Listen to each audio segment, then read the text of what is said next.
क्या होगा जब दो भाई अपने पिता का बदला लेने निकलेंगे। ये दोनों कोई आम इंसान नहीं है, एक डिटेक्टिव है तो दूसरा नेवी सील। सिनेमा शौकीन सबका स्वागत करता है। आज हम बात करने वाले हैं द रिकिंग क्रू के बारे में। कहानी की शुरुआत होती है और हमारे सामने एक मार्केट का दृश्य आता है। यहाँ पर हम एक आदमी को देखते हैं जिसका नाम है वॉल्टर। वॉल्टर को देख करके ऐसा लग रहा है कि वो कुछ लोगों से अपना पीछा छुड़ा करके भाग रहा है, मगर ये लोग इतनी आसानी से उसका पीछा नहीं छोड़ने वाले। कुछ देर के बाद वो अपने कपड़े भी बदलता है और चला आता है सड़क पे, मगर यहाँ आते ही ये गाड़ी उसे कुचल करके निकल जाती है। कुछ समय के बाद हम उसके बड़े बेटे को देखते हैं जिसका नाम है जेम्स। जेम्स एक नेवी सील हुआ करता था, पर अब वो लोगों को ट्रेनिंग देता है। ट्रेनिंग के बाद वो जैसे ही बाहर आता है, एक सिपाही आकर के उसे बताता है कि उसके पिता की मौत हो गई। जेम्स सीधा पहुंचता है मुर्दा घर और अपने पिता को देखने के बाद कुछ देर के लिए वो भावुक होता है, मगर फिर अपने आप को संभाल लेता है। जिस चीज को देखने के बाद हम इस बात को समझ पाते हैं कि उसके ताल्लुकात अपने पिता के साथ कभी भी अच्छे नहीं थे। घर आने के बाद वो अपनी पत्नी को ये बात बताता है जिसका नाम है लीला। इनके 2 बच्चे भी हैं, मगर अपनी पत्नी को बहुत ही अजीब तरीके से इस बात को बताता है। वो अपने पिता को डैड भी नहीं कहता, उसके नाम से बुलाता है। कहता है कि फाइनली वॉल्टर मारा गया और उसने खुद ही अपने साथ कुछ ऐसा किया होगा। हर तरफ उसने अपने दुश्मन फैला करके रखे थे। इस बात को सुनने के बाद हमें पता लगता है कि वॉल्टर भी एक एजेंट था। जेम्स कहता है कि जल्दी ही मैं फ्यूनरल रखना चाहता हूँ। तब लीला कहती है कि तुम्हें अपने भाई को बुलाना चाहिए। इस बात को सुनते ही जेम्स कहता है कि उसे आज तक कोई फर्क नहीं पड़ा वॉल्टर से। वॉल्टर के मरने के बाद भी उसे कोई फर्क नहीं पड़ने वाला। तभी हमारे सामने ओक्लाहोमा का दृश्य आता है। यहाँ पर हम जॉनी को देखते हैं। जैसे ही जॉनी घर पे आता है, वो देखता है कि उसकी गर्लफ्रेंड वैलेंटीना उसे छोड़ करके जा रही है। वो उसे मनाने की कोशिश करता है, मगर वो नहीं मानती और कहती है कि आज मेरा बर्थडे है और तुम इस चीज को भी भूल गए थे, और ऐसी हजार चीजें और हैं जिनसे मैं परेशान हूँ, इसीलिए मैं तुम्हें छोड़ करके जा रही हूँ। तब अपनी गर्लफ्रेंड को मनाने के लिए जॉनी उसकी भाषा बोलने की कोशिश करता है। वो मुस्कुरा देती है और कहती है कि मैं नहीं मानने वाली, और अपनी गाड़ी लेकर के निकल जाती है यहाँ से। जॉनी आकर के सो जाता है अपने घर पे, मगर आधी रात में उसे कॉल आता है लीला का। लीला बताती है कि तुम्हारे पिता की मौत हो गई है और जल्दी हम यहाँ पर फ्यूनरल रखने वाले हैं हवाई में। मैं चाहती हूँ कि तुम यहाँ पर आओ। इन बातों को सुनने के बाद जॉनी कहता है कि मुझे नहीं पता था कि मेरे पिता अभी भी जिंदा है। मुझे ऐसा लग रहा था कि वो सालों पहले मर गए होंगे। मेरा उनसे कोई लेना देना नहीं है और मैं नहीं आने वाला। अब ये फोन पर बातें कर ही रहा होता है, तभी 2 लोग उसके घर के अंदर घुस जाते हैं और उसके गले पे तलवार रख देते हैं। फिर बताते हैं कि वो याकुजा गैंग से हैं। वो जॉनी को कहते हैं कि तुम्हारे पिता ने मरने से पहले तुम्हारे लिए एक पार्सल भेजा था, हमें वो पार्सल चाहिए। जॉनी कहता है कि मुझे कुछ नहीं पता, मुझे तो अभी अभी पता लगा है कि उसकी मौत हुई है। देखते ही देखते यहाँ पर इनके बीच लड़ाई शुरू हो जाती है। ये सारे लोग मारना चाहते हैं जॉनी को, मगर जॉनी कोई अनाड़ी नहीं है। वो पेशे से एक डिटेक्टिव है। ऐसे बहुत सारे लोगों को वो पहले भी निपटा चुका है। वो एक एक करके इन सब का भी काम तमाम कर देता है। अगले दिन हमारे सामने हवाई का दृश्य आता है जहाँ पर वॉल्टर का फ्यूनरल हो रहा है। तभी जॉनी भी आ जाता है। जॉनी को देखने के बाद जेम्स बिल्कुल भी खुश नहीं है। ये दोनों एक दूसरे से बहस करना शुरू कर देते हैं। यहीं पर एक लड़की है जिसका नाम है नानी। नानी इनकी कजन है और जॉनी को देखने के बाद बहुत ही ज्यादा खुश है। सब इन्हें शांत करवाते हैं और ये लोग आने लगते हैं घर पे। घर में अंदर आने से पहले जब ये दोनों बातें कर रहे होते हैं, तब हमें पता लगता है कि इन दोनों के पिता एक है, मगर इन दोनों की माँ अलग अलग थी। और इसी बात का गुस्सा है कहीं ना कहीं जेम्स को, क्योंकि उसकी माँ को छोड़ करके जॉनी की माँ से शादी कर ली उसके पिता ने। पर जॉनी ज्यादा अकेला रहा है, क्योंकि एक वक्त के बाद उसकी माँ की भी मौत हो गई और वॉल्टर ने कभी किसी की परवाह नहीं की। जब अंदर आने के बाद ये लोग एक साथ खाना खा रहे होते हैं, तभी जॉनी सबको बताता है कि मुझे लगता है कि वॉल्टर का मर्डर हुआ है, ये कोई एक्सीडेंट नहीं था। मगर जेम्स इस बात को नहीं मानता। तब जॉनी कहता है कि मेरे घर पे कुछ गुंडे आए थे और वो मुझसे एक पार्सल मांग रहे थे जो उनके मुताबिक वॉल्टर ने मुझे भेजा था, तो इसका मतलब ये है कि उन्हीं लोगों ने मारा है हमारे पिता को। इन बातों को सुनने के बाद जेम्स जॉनी को लेकर के आता है बाहर और कहता है कि वहाँ पर मेरे बच्चे भी थे। मेरे बच्चों के सामने तुम ऐसी बातें नहीं कर सकते, और तुम्हें कब से फर्क पड़ने लगा वॉल्टर की मौत से? तुम्हें तो सदियों बीत चुकी थी उनसे बात किए हुए। जॉनी कहता है कि अगर तुम्हें पता नहीं करना तो मत करो, मगर मैं इस सच्चाई का पता लगा करके रहूंगा। इतना कहने के बाद वो यहाँ से निकलता है और चला आता है एक बार में। यहाँ जब वो शराब पी रहा होता है, तभी उसे बारटेंडर एक शॉट ऑफर करती है। वो उसे पी लेता है। तभी वो देखता है कि यहाँ पर एक आदमी आया है जिसका नाम है के। वो हवाईयन के सबसे पावरफुल लोगों में से एक है, मगर उनका समुदाय ही अलग है। यहाँ आते ही वो देखता है जॉनी की तरफ और कहता है कि तुम यहाँ पर क्यों आए हो? मैं नहीं चाहता कि तुम यहाँ पर रहो, मैंने तुम्हें पहले भी वार्निंग दी थी। अब तुम्हारे पास सिर्फ 7 दिनों का वक्त है। इसी बीच जॉनी को एहसास होता है कि ये लोग उसे उठा करके कहीं दूर लाए हैं। कि उसके गले पे एक निशान बनाता है और कहता है कि 8वें दिन तुम मुझे यहाँ पर दिखने नहीं चाहिए, वरना तुम्हारी मौत पक्की है। दूसरी तरफ हम देखते हैं जेम्स को, जो जाता है यहाँ के पुलिस चीफ के पास। जॉनी की बातें सुनने के बाद उसके दिमाग में भी ये बात आ गई है। वो पुलिस चीफ से जाकर के कहता है कि मुझे अपने पिता की पूरी फाइल देखनी है। मुझे नहीं लगता कि वो एक्सीडेंट था, किसी ने जानबूझ के उन्हें मारा है। पुलिस चीफ कार्ल कहता है कि हम लोग पहले इस चीज के बारे में देख रहे हैं और मुझे नहीं लगता कि उनकी हत्या हुई है, पर फिर भी मुझे कुछ भी पता लगता है तो मैं तुम्हें बताता हूँ। दूसरी तरफ जॉनी आता है वॉल्टर के घर पे और हर जगह की तलाशी लेने लगता है। उसे एक बंदूक मिलती है जिसे वो अपने पास रख लेता है। तभी देखता है कि एक लड़का इधर ही आ रहा है है। वो छुप जाता है कमरे में जाकर के। इस लड़के का नाम है पीका। पीका जैसे ही कमरे के अंदर घुसता है, जॉनी जाता है उसे पकड़ने के लिए, तब पीका भागना शुरू कर देता है। बहुत देर तक इनके बीच चूहे बिल्ली का ऐसे ही खेल चलता रहता है, मगर एक वक्त के बाद अब जॉनी ने पीका को पकड़ लिया है। वो उसका नाक तोड़ देता है और कहता है कि मुझे बताओ कि तुम मेरे पिता को कैसे जानते हो। पीका कहता है कि अच्छा तो तुम वोल्टर के बेटे हो। मैं वोल्टर के लिए छोटे मोटे काम किया करता था। उसकी मौत से मुझे भी बहुत दुख है, मगर उसने पूरे शहर को दुश्मन बना करके रखा था। तो मैं तुम्हें एक शख्स का नाम नहीं दे सकता कि आखिर वोल्टर को किसने मारा होगा। जॉनी अब पूरे घर में घूम रहा है, तभी उसकी नजर पड़ती है एक सर्फिंग बोट पे। वो जैसे ही उसे छूता है, अंदर से एक नक्शा गिरता है नीचे। तभी दूसरी तरफ हम देखते हैं जेम्स को, जो उस जगह पे आया है जहाँ पे वोल्टर को मारा गया था। बगल में ही एक रेस्टोरेंट है। वो उसके अंदर जाता है और कहता है कि मुझे सीसीटीवी फुटेजेस देखनी है। वो लोग मना कर देते हैं, तब वो उन्हें पैसे ऑफर करता है। वो कहते हैं कि हमें पैसे नहीं चाहिए। जेम्स कहता है कि ये पैसे तुम लोगों के इलाज के लिए है, क्योंकि मैं तुम लोगों की बहुत ही बुरी हालत करने वाला हूँ। दूसरी तरफ हम जॉनी को देखते हैं, जो अभी भी नक्शे को निहार रहा है। तभी जेम्स अंदर घुस जाता है और ये दोनों एक दूसरे पे बंदूक तान देते हैं। थोड़ी देर के बाद ये लोग बंदूकें नीचे करते हैं और जेम्स पेन ड्राइव देता है जॉनी को। वीडियो प्ले करने के बाद इन्हें पता लगता है कि इनके पिता को सच में मारा गया है और जिस वैन से उसे कुचला गया उस पर कोई नंबर प्लेट भी नहीं था। यानी अब इन्हें पूरे शहर में ब्लू रंग के वैन को ढूंढना है। पर ये लोग गाड़ी में बैठने के बाद जैसे ही मेन रोड पे आते हैं, एक दूसरी गाड़ी आकर के ठोक देती है और अंदर से गुंडे निकल करके अंधाधुंध गोलियां चलाने लगते हैं इनके ऊपर। ये दोनों भी अंदर से गोलियां चलाने की कोशिश कर रहे हैं, मगर उतनी आसानी से गोली नहीं चला पा रहे हैं। तब इन चीजों को देखने के बाद जॉनी गाड़ी से बाहर कूद जाता है और एक एक करके मारने लगता है सबको। दूसरी तरफ जेम्स भी गाड़ी के ऊपर चढ़ चुका है। तब जॉनी उसे कहता है कि वो नीचे उतरे। जैसे ही जेम्स नीचे उतरता है, जॉनी उसकी गाड़ी को ब्लास्ट कर देता है। इस चीज को देखने के बाद अब जेम्स गुस्से में है और कहता है कि तुमने मेरी गाड़ी को ब्लास्ट क्यों किया। जॉनी कहता है कि सिर्फ यही एक रास्ता था। वो तुरंत पुलिस वालों को बुलाता है यहाँ पे, मगर अब पुलिस चीफ इन दोनों की क्लास लगा रहा है। वो जॉनी को कहता है कि तुम इस बात को भूल गए हो कि तुम पुलिस डिटेक्टिव नहीं हो, यहाँ पे तुम कहीं और के पुलिस डिटेक्टिव हो। और वो जेम्स को कहता है कि तुम तो कहीं के भी पुलिस नहीं हो, तो तुम दोनों को अपने घर में रहना चाहिए। पुलिस का काम पुलिस पे छोड़ दो। पर ये शांत नहीं बैठने वाले। घर आने के बाद वो लोग दोबारा नक्शे को खोलते हैं और नानी को बुलाते हैं यहाँ पे। नानी एक वकील है। वो इस चीज को देखने के बाद समझ जाती है और कहती है कि ये एक कसिनो का नक्शा है जो हवाई में ही बनने वाला है और इसे बनाने वाला है मार्कस रोबिशॉ नाम का आदमी, जो यहाँ के सबसे अमीर लोगों में से एक है। ये बात किसी को पता नहीं कि वो कसिनो बना रहा था, यानी वोल्टर को यह बात पता लग गई और यहीं से सारे मुसीबत की शुरुआत हुई है। यानी कि तुम्हारे पिता को मारने वाला कोई और नहीं बल्कि मार्कस ही है। अब अगली सुबह ये लोग उस जगह पे जाते हैं जहाँ पे कसिनो बनने वाला है। बहुत सारे लोग यहाँ पे पहले से रह रहे हैं, मगर ये जमीन किसी की भी नहीं है। ये लोग ऐसे ही यहाँ पर रहते हैं और इन्हें इस बात की भनक तक नहीं है कि जल्दी इन्हें यहाँ से भगा दिया जाएगा ताकि यहाँ पे कसिनो बन सके। तभी इन्हें काल बुलाता है और कहता है कि मुझे वो ब्लू रंग की वैन मिल चुकी है। ये लोग जब वहाँ जाते हैं तो वो दिखाता है कि वैन पानी के अंदर गिरी हुई थी और ड्राइवर की भी मौत हो चुकी है और किसी को पता नहीं कि यह वैन किसकी है। हम बाकी चीजों के बारे में पता कर रहे हैं। तभी पीका इन्हें बताता है कि आज रात में एक पार्टी है और कैटरिंग का काम मिला है पीका को, और वो पार्टी किसी और के घर पे नहीं बल्कि मार्कस रोबिशॉ के घर के अंदर है। मार्कस का नाम सुनने के बाद ये दोनों कहते हैं कि हमें भी चलना है। पीका मना करता है, मगर ये लोग कैटरिंग वाले बंद करके वहाँ पहुंच जाते हैं। अब इन्हें कैसे भी जानकारियां निकलवानी है। तभी जॉनी की मुलाकात होती है एक लड़की से जिसका नाम है मोनिका। कुछ देर बात करने के बाद मोनिका बताती है कि वो मार्कस की वाइफ है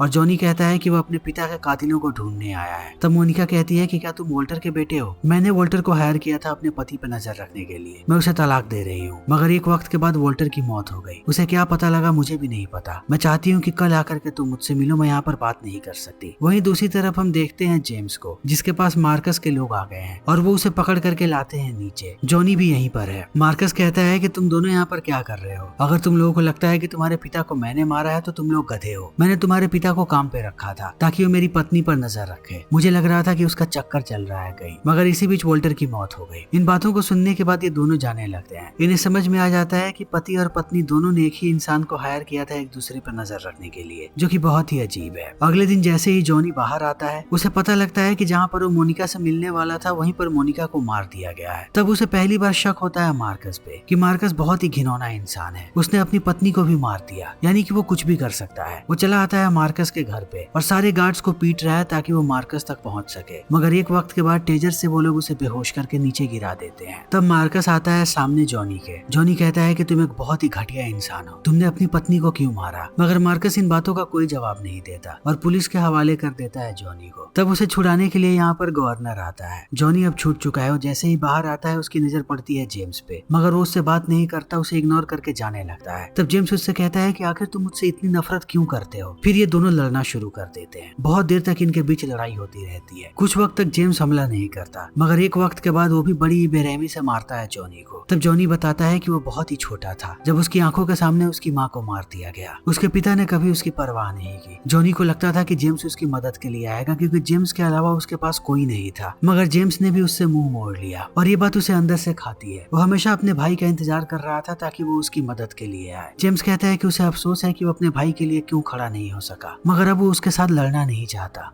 ये दोनों एक दूसरे से माफी मांगते हैं। जॉनी कहता है कि मैं बहुत छोटा था जब मेरी माँ को मार दिया गया। मैं अपने माँ के कातिलों से बदला नहीं ले पाया, मगर मुझे अब अपने पिता के कातिलों को मारना है। इन बातों को सुनने के बाद जेम्स कहता है कि मैं भी तुम्हारे साथ हूँ। जैसे ये दोनों घर आते हैं, इन्हें लैला से झूठ बोलना पड़ता है कि ये बाहर के गुंडों से लड़ रहे थे। ये लैला को नहीं बताना चाहते कि इन लोगों ने आपस में लड़ाई की है, मगर लैला बहुत समझदार है। वो समझ जाती है कि ये आपस में ही लड़ रहे थे। तभी वैलेंटीना कॉल करती है जॉनी को और बताती है कि तुम यहाँ से घर छोड़ करके चले गए और मुझे बताया भी नहीं। मैं यहाँ पर आई तो तुम्हारा पूरा का पूरा घर पार्सल से भरा पड़ा है। यहीं पर एक पार्सल है जिसके अंदर एक ड्राइव है। इस बात को सुनने के बाद जॉनी कहता है कि अभी के अभी इस ड्राइव को लेकर के तुम हवाई आओ। वैलेंटीना कहती है कि मैं कहीं नहीं आने वाली, हमारा ब्रेकअप हो चुका है। मैं तुम्हें कुरियर से इस ड्राइव को भेज देती हूँ और तुम हवाई मेरे साथ जाने वाले थे, अकेले क्यों गए? इन बातों को सुनने के बाद जॉनी कहता है कि मैं तुम्हें अभी कुछ नहीं समझा सकता, मैं बस इतना चाहता हूँ कि तुम खुद ड्राइव को लेकर के हवाई आओ। और वैलेंटीना आ भी जाती है, मगर यहाँ आने के बाद वो फिर से इस बात की पुष्टि करती है कि अब वो साथ नहीं है जॉनी के। जैसे ही जॉनी को ड्राइव मिलती है और ड्राइव पीका को दे देता है। ये गाड़ी में बैठ करके अभी चारों लोग घर आ रहे हैं। पीका कहता है कि ये ड्राइव इनक्रिप्टेड है, इसके लिए 12 डिजिट का हमें कोड चाहिए। जेम्स उसे कोड देता है और कहता है कि मुझे वॉल्टर के सेफ से ये मिला था। पीका ड्राइव को अनलॉक कर रहा है, तभी ये लोग देखते हैं कि गुंडे फिर से इनके पीछे आ गए और अंधाधुन वो लोग गोलियां चला रहे हैं। ऊपर एक हेलीकॉप्टर भी है। इस चीज को देखने के बाद अब यहाँ पे वैलेंटीना कहती है कि मैं गाड़ी चलाती हूँ। वो गाड़ी चलाती है और ये लोग एक एक करके मारने लगते हैं सबको। तभी 2 बाइक सवार घुस जाते हैं गाड़ी के अंदर। एक से जॉनी लड़ रहा है तो दूसरे से जेम्स। सबसे पहले जॉनी मार देता है एक बाइक सवार को, दूसरी तरफ जेम्स दूसरे को भी निपटा देता है, मगर अभी भी हेलीकॉप्टर इनके सर के ऊपर है। जेम्स निशाना लगाता है और एक ही गोली में खेल खत्म कर देता है जो इन पर गोलियां चला रहा था, मगर अभी भी ये लोग सुरक्षित नहीं है। क्रैश होने के बाद हेलीकॉप्टर आने लगता है इनकी गाड़ी की तरफ, मगर इनकी किस्मत अच्छी है, इन वक्त पे ये लोग टनल के अंदर आ जाते हैं और टनल के बाहर एक ब्लास्ट होता है। सारे लोग जब वहाँ से दूर आते हैं तब पीका बताता है कि उसने पेन ड्राइव को अनलॉक कर दिया है। जैसे ही सारे डिटेल्स को वैलेंटीना देखती है, वो कहती है कि $12 मिलियन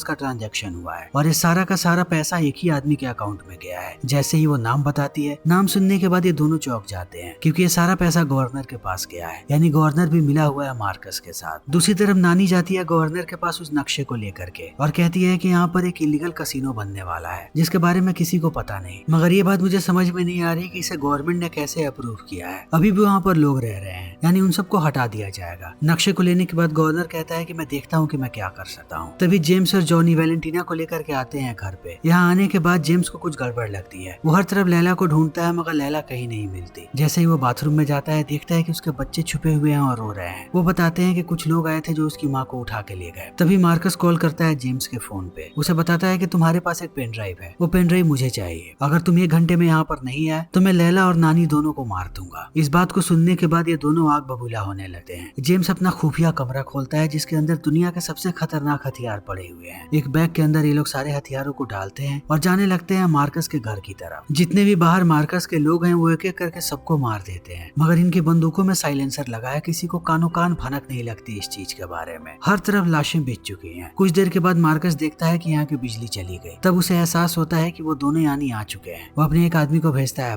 बाहर आते ही वो आदमी देखता है कि हर तरफ लाशें बिछी हुई है। तभी जॉनी उसे भी मार देता है। मार्कस को अब खतरे का अंदाजा है। वो तुरंत इत्तला करता है याकुजा गैंग को, कहता है कि वो दोनों किसी भी कीमत पे जिंदा नहीं बचने चाहिए। अब ये सारे के सारे याकुजा वाले पहुंचते हैं जेम्स के पास और कत्लेआम की शुरुआत हो जाती है। जेम्स अकेला इन सब से लड़ रहा है। वो एक एक करके आते जाते हैं और वो सबको मारते जाता है। एक वक्त के बाद यहाँ पर सिर्फ और सिर्फ खून और लाशें होती हैं। तभी जॉनी भी आता है और ये लोग नीचे जाकर के देखते हैं तो यहीं पर लैला और नानी है। वो उन्हें आजाद कर देते हैं, मगर मार्कस अब यहाँ से भाग चुका है। तब जॉनी जाता है मार्कस के पीछे। जेम्स दोनों औरतों को लेकर के आने लगता है बाहर। तब लैला कहती है कि तुम ये क्या कर रहे हो, अपने भाई को दोबारा मत छोड़ो, उसके पीछे जाओ। तब जेम्स आने लगता है, मगर अब उसका मुकाबला होता है याकुजा गैंग के एक मेंबर से जिसका नाम है नाकामुरा। उसके पास एक खतरनाक तलवार भी है। बहुत देर तक इनके बीच घमासान लड़ाई चलती रहती है। बार बार वो आदमी घायल करने की कोशिश करता है जेम्स को, मगर जेम्स को यह नाड़ी नहीं है। जब वो मारना शुरू करता है तो बड़ी ही बेरहमी से मार डालता है नाकामुरा को। दूसरी तरफ हम मार्कस को देखते हैं जो अपने बोट तक पहुंच चुका है ताकि यहाँ से भाग सके, मगर उससे पहले जॉनी आ जाता है और इन दोनों के बीच लड़ाई की शुरुआत हो जाती है। बहुत देर तक ये लोग लड़ते रहते हैं, मगर एक वक्त के बाद मार्कस एक हुक फंसा देता है जॉनी के कंधे में। अब जॉनी घायल होकर के नीचे गिरा है। मार्कस कहता है कि मैंने पहले तुम्हारे पिता को मारा, वो कुछ ज्यादा ही दिमाग लगा रहा था, और अब तुम दोनों भाइयों की बारी है। जब तक तुम दोनों नहीं मरोगे तब तक मेरा रास्ता साफ नहीं होने वाला, मुझे शांति चाहिए। इतना कहने के बाद वो बंदूक निकालता है। तब जॉनी हंसने लगता है। मार्कस कहता है कि तुम हंस क्यों रहे हो। तभी वो ग्रेनेड का पिन दिखाता है, यानी अब यहाँ पे ब्लास्ट होने वाला है। इस चीज को देखने के बाद अब मार्कस गोली चलाता है, मगर गोली आकर के लगती है तेल के डिब्बे पे और ब्लास्ट होना शुरू हो जाता है। ब्लास्ट का झटका इतना तेज है कि जॉनी गिर जाता है पानी में। दूर से जेम्स देखता है तो उसे लगता है कि शायद जॉनी की मौत हो गई। वो तुरंत पानी में कूद जाता है और खींच करके लाता है बाहर लाने के बाद वो देखता है कि जॉनी अभी भी जिंदा है। अगले दिन पुलिस वाले पहुंच जाते हैं गवर्नर के पास उसे गिरफ्तार करने के लिए, क्योंकि वो भी मार्कस के साथ मिलकर के काम कर रहा था। अब ये सारे लोग आकर के बीच पे एंजॉय कर रहे हैं, मगर जॉनी अकेला खड़ा है कुछ दूरी पे। वो अपनी माँ की तस्वीर को देखता है और कुछ शब्द बोलता है अपनी माँ के लिए। तभी यहाँ पर मिस्टर के आता है और जॉनी को देखने के बाद कहता है कि मैंने तुम्हें 1 सप्ताह का वक्त दिया था, लेकिन अब तुम्हें कहीं जाने की जरूरत नहीं है, क्योंकि अब तुम भी हमारे समुदाय के मेंबर हो। तब जॉनी को पूरी बात समझ में आती है कि के क्या चाहता था। के को पता था कि कसिनो बनने वाला है, तब ये सारे लोग बेघर हो जाएंगे और वो कभी भी मार्कस को खत्म नहीं कर सकते। लेकिन उसे पूरा भरोसा था जॉनी और जेम्स पे कि ये दोनों भाई उसे खत्म कर देंगे। इसीलिए के कहता है कि अब से तुम यहाँ के मेंबर हो। इतना कहने के बाद वो एक पर्ची देता है जॉनी के हाथ में, कहता है कि मेरी तरफ से ये तोहफा है, इसमें उस शख्स का नाम है जिसने तुम्हारी माँ को मारा था। इतना कहने के बाद वो चला जाता है और जॉनी सीधा आता है जेम्स के पास। वो खुद नाम को नहीं पढ़ता और पर्ची दे देता है जेम्स को। जेम्स नाम पढ़ता है और पर्ची को जला देता है। फिर अपने छोटे भाई को लेकर के जाता है परिवार के पास। ये सब लोग एक साथ बहुत खुश हैं और कहीं एक साथ ही रहने वाले हैं। फिर इसी के साथ ये फिल्म यहीं पर खत्म हो जाती है। तो दोस्तों, अगर आपको हमारी ये वीडियो पसंद आई हो तो इसे लाइक करें, शेयर करें और चैनल को सब्सक्राइब करें। Thank you.